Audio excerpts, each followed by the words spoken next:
Too many steps. Hello and welcome back to Calculus1.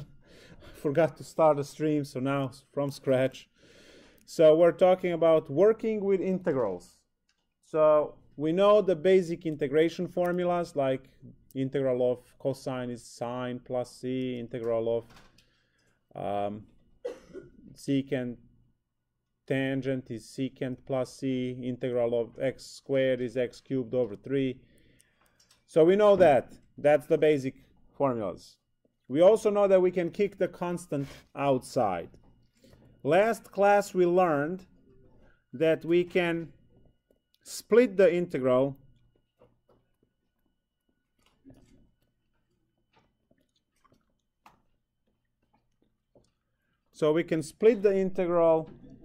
on the domain. So that integral a to b of f of x dx could be integral a to c f of x dx plus integral c to b f of x dx, where this value c is in between a and b, which was the original integral. Anywhere, can be anywhere. And we needed that because we want to compute the area, and you remember that when the area goes underneath x-axis, we are supposed to isolate that portion and then make it positive. So we have all of those basic formulas that we learned. We also learned how to compute the integrals, right? So integral a to b of f of x dx, fundamental theorem of calculus, was any antiderivative computed from a to b, which is f of b minus f of a, so we know that. We also know that the integral a to b f of x dx is negative integral b to a if we swap the limits, which would be useful for next section. And we also said that the integral a to a of f of x dx is equal to 0 because effectively the width is 0. So when you're looking for the area, when you multiply by 0, which is dx, it would be 0 in the answer. So we know all of these features so far for integration. We also know its opposite from derivatives, which was the second part of the fundamental theorem of calculus. So all that good stuff.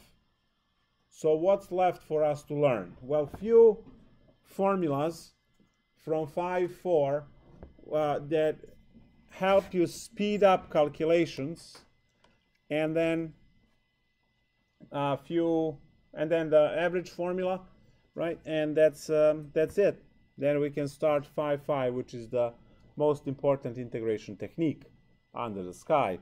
So let's see. So for this section 5.4, right, once we're done with that review, we have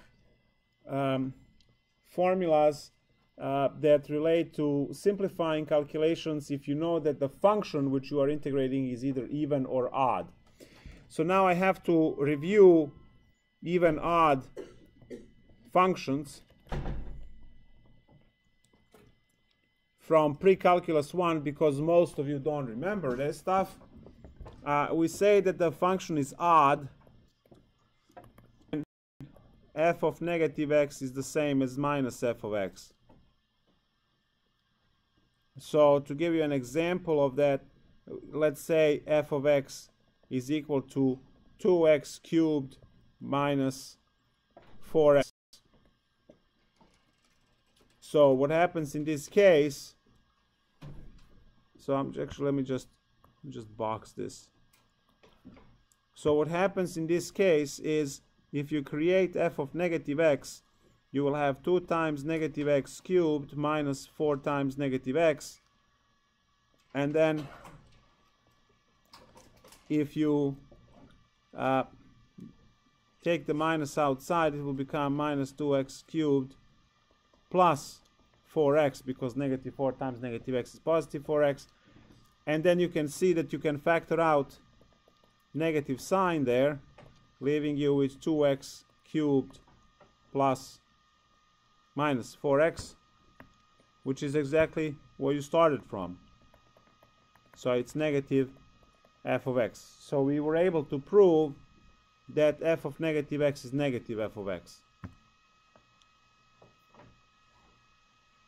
So odd functions have this property, and if you get the function in the integral on the symmetric, right, something will happen. But let's first also review even, and then we'll jump into calculus part.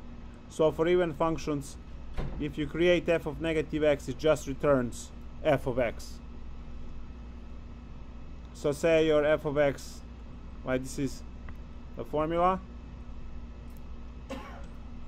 and say as the example we have f of x is equal to 4x squared minus 10, whatever. So now if you create f of negative x, you will replace x with negative x, so you will have 4 times negative x squared minus 10. And if you work this out, negative x times negative x is positive x squared, so 4x squared minus 10. Now if you look, that's the same as the original function. So what we just proved is that it's equal to f of x. But look at the formula. If f of negative x is the same as f of x, then you have an even function. So all of these are skills from pre-calculus 1 which you need now to decide whether the shortcut is appropriate or not. So once you know even and odd functions, we can finally define our shortcuts. So number one, if f is even,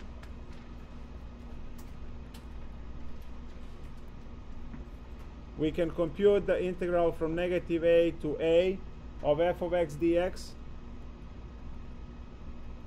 as 2 times the integral 0 to a f of x dx. So this switch helps us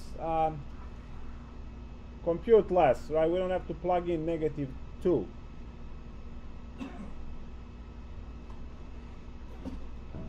So it helps. And the second one is if f is odd.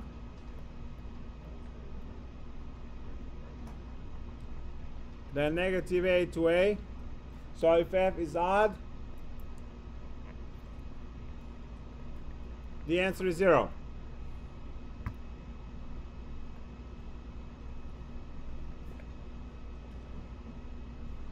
So this, the second one especially, is good for troll questions, right?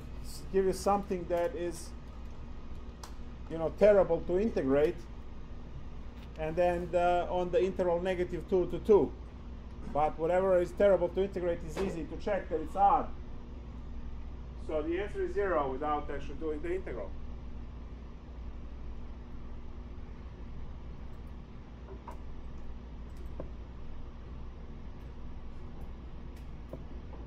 And the only other thing that is left in this section, believe it or not, well, actually maybe we can use, let's do an example of each of these. And then only what's left is one formula, and we can then talk about pi 5, which is important. So here are the examples. Say you are integrating negative 2 to 2 for x squared minus plus 1 dx. So we know this is even, because if you check you will see. And you have now two choices. One is to integrate as is, and the other one is to work with these limits and doubling. So you can use the formula. Now you start 0 to 2 and you multiply this integral by 2.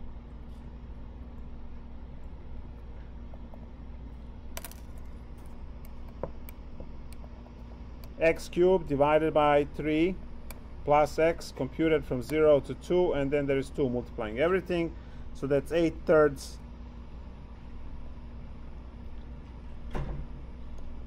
plus 2. That's 6, 14, 28/3.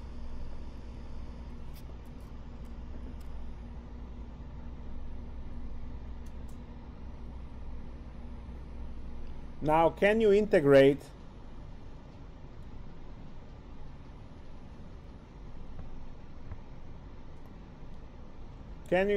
the same problem without using the formula, the shortcut formula? Yes, you can. So if you have -2 to 2 x squared plus 1 dx, you can just immediately go and say x cubed over 3 plus x computed from -2 to 2. And if that is the case, plug in 2, you will get 2 cubed, that's 8/3 plus 2, and then you have minus 8/3. I don't like this. And then we have -2. And now I got 4. This is not good.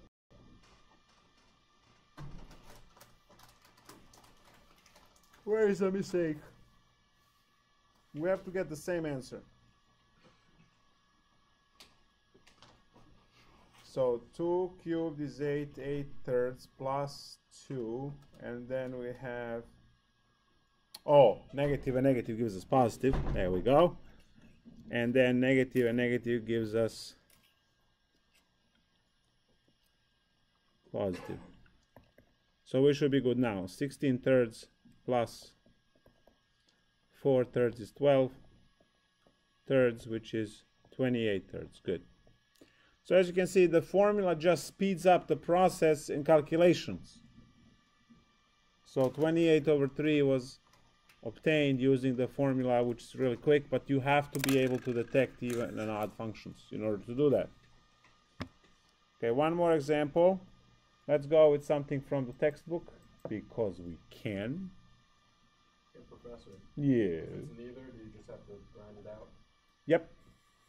These rules only hold when the conditions stay, right?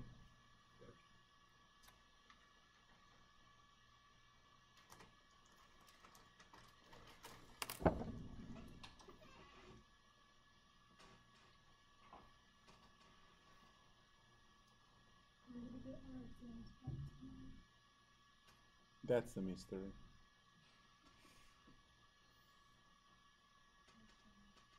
Hmm? It'd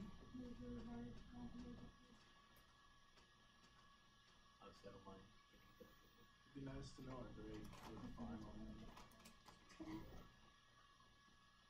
Know how hard we have to study for that.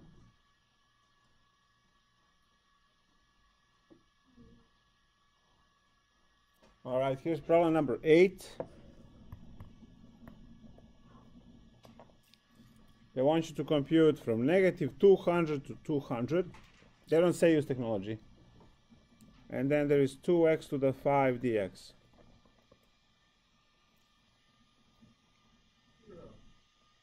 Done. Nice. It's odd function on the symmetric interval. How about we just compute it for tables? And what else? We'd be here till class tomorrow. All right, so 0 is correct answer, but you want to see this computed, so this is clearly x to the 6 over 3. Computed from -200 to +200. So now, when you plug these values in, you get 200 to the 6th power over 3 minus -200 on the 6th over 3. So when you square these values, positive and negative, they're both going to give you the same number. So I don't actually have to write that. I can just write 200 to the 6 minus 200 to the 6.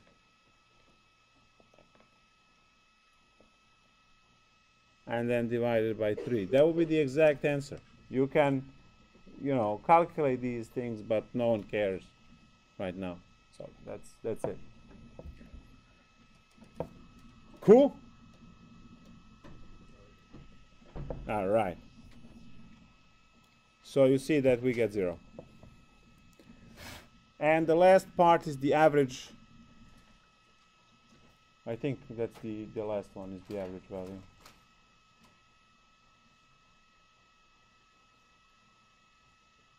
Oh no, there's also one more thing.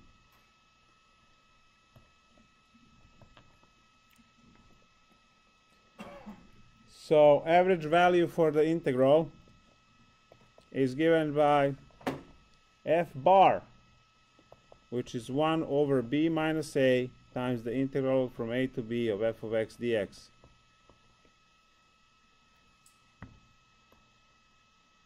Yeah. What happened? F bar? It denotes average value. That's how we write the average value. We have x bar. If you take statistics, you know that median, right? They have the bar on top. Not median, sorry, the mean.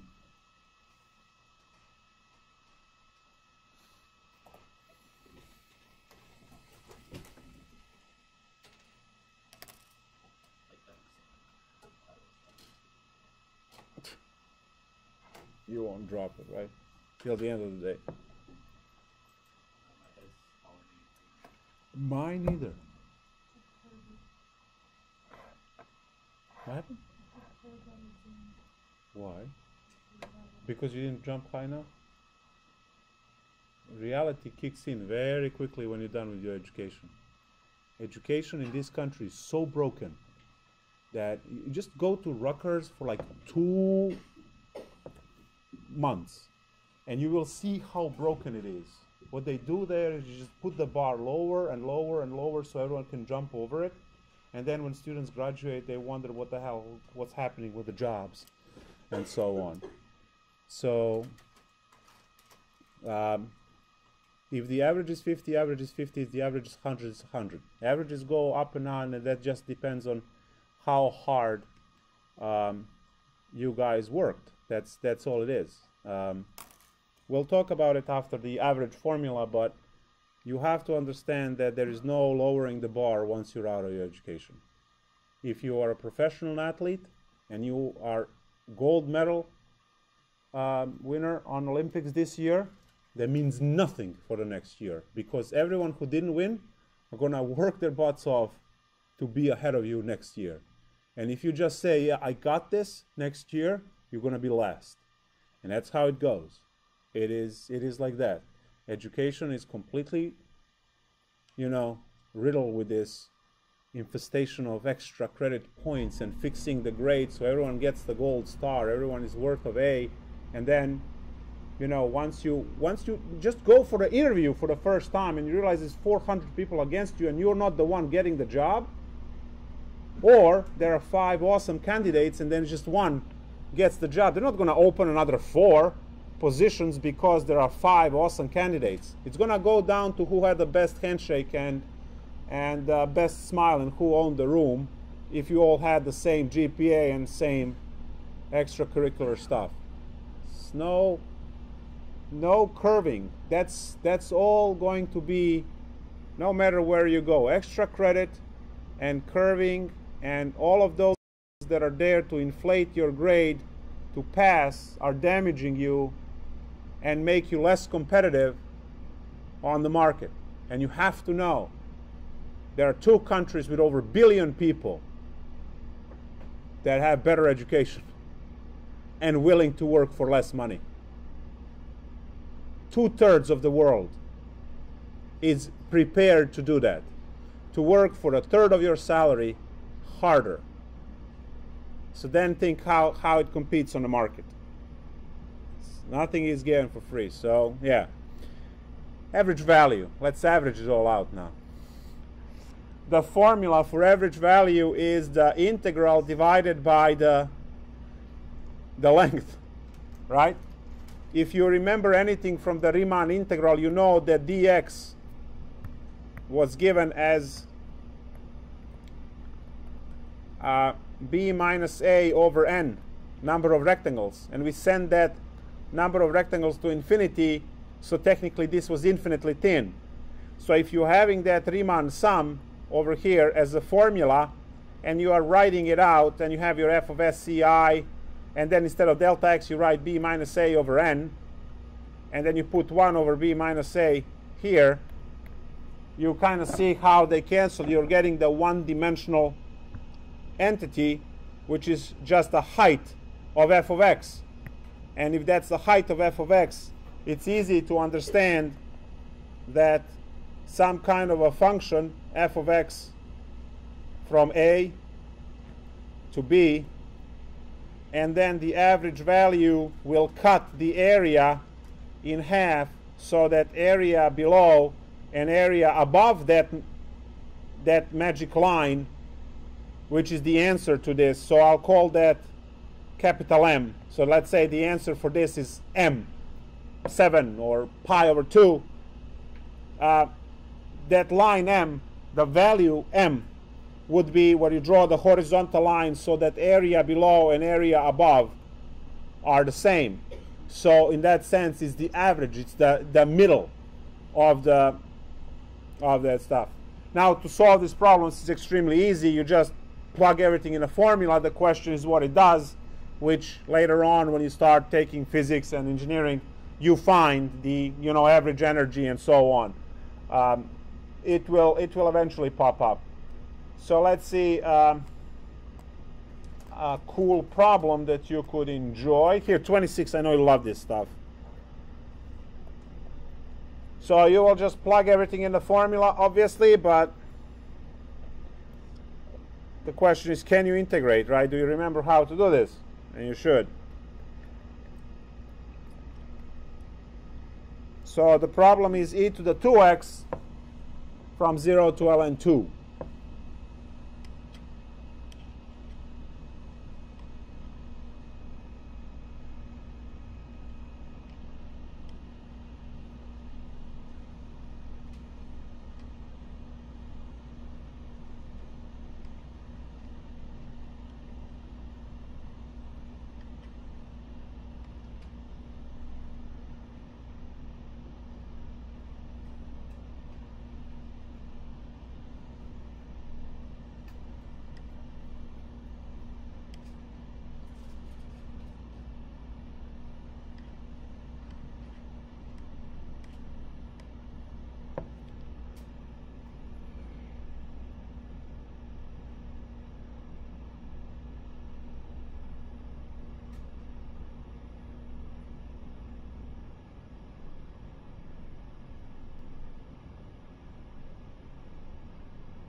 All right, so what is the integral of e to the 2x?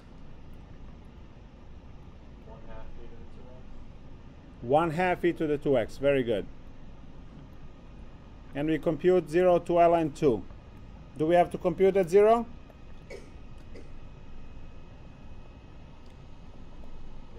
Hell yes. So we have to compute at 0 and ln 2 because e to the 0 is 1. So you can't miss that one. So when I plug in ln 2, then we have e to ln, yes? Why do you have 2 ln 2 outside? Oh, are you just... That's a half. Okay. When you multiply, you can, right? Yep. Got it. That this 2 is from the half, which is here.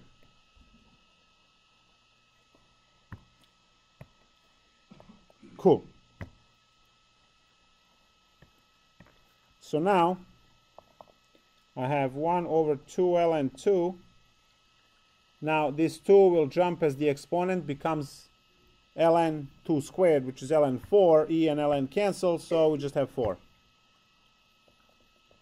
minus 1, which is 3 over 2 ln 2. And that's the average. That's the answer. Now I can go to the calculator, get the decimal, but no one cares about that.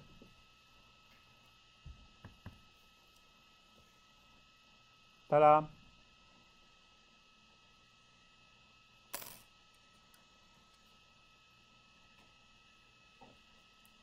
And there's also something that we really don't use much, which is the mean value theorem for integrals, which is actually this formula, the average formula. So mean value theorem, you can call it the mean value theorem as well. So you can find the value c, so that it's the same like a mean value theorem for derivatives. Yeah. So for derivatives, you had that f of b, this was for your exam, right, minus f of a over b minus a was f prime of c. And you can find the value c where derivative is equal to, where the average is equal to instantaneous. Now for integrals, f of c is equal to f bar, which is 1 minus b a to b f of x dx. So you can still find the value c. So all I need to do, if I want to figure out where that value c is, I need to equal this now to e to the 2c and just figure out where the c, what is the c, for which value that happens. Because you already have, this is, what you have here is the y value, and you just want to figure out which x produces that y value on the graph. And yeah, that's it. That's 5.4. We're going to, so just 3 formulas and then the mean value theorem. You can just try a few problems. It's plug and pray, right, that it works out. You learn the formulas. Now these are convenience formulas. Well, average is not convenience formula. The first 2 are help with computation, but the mean value theorem is actually important. Now let's restart the stream for the most important lecture of the semester if you are planning on going to Calc 2 and 3 and on. So if you are taking the next course, next section 5.5 is the most important lecture of the semester. Yay. It's called use sub. So we'll restart the stream for that. It's going to be 2 parts. So whatever we do today, 30 minutes, and then tomorrow, well, actually 25 minutes, and then tomorrow we'll continue and work a lot more. I hope you will practice this a lot. So just restart this thing.